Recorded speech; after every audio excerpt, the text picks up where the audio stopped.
এইরকম সুন্দর সুন্দর আমলকি পেয়েছি, পাকা পাকা। তাই বন্ধুরা, আমি ভাবলাম আপনাদের সঙ্গে আমলকির আচারের রেসিপিটা শেয়ার করি।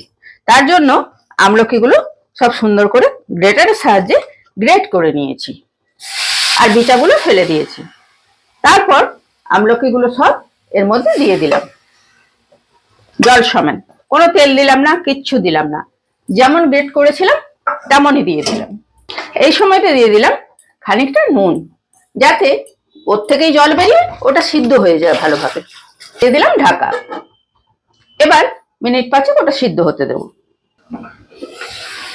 এই দেখুন, এটার জলেই এটা কত সুন্দর নরম হয়ে সিদ্ধ হয়ে গেছে, সুন্দর সিদ্ধ হয়ে গেছে।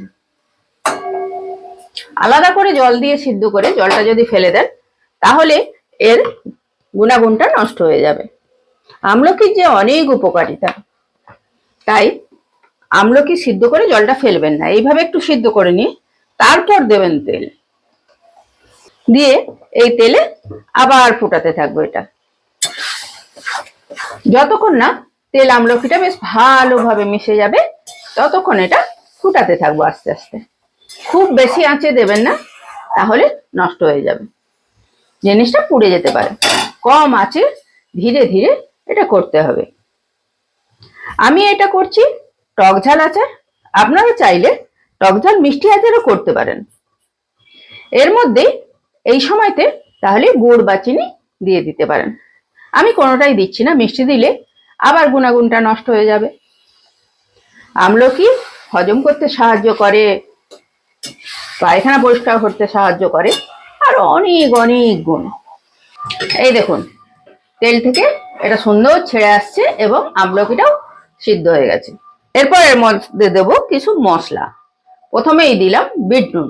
বিট নুন আমাদের হজমে খুব সাহায্য করে। তারপর দিলাম ভেজে নেওয়া 5 ফোড়ন।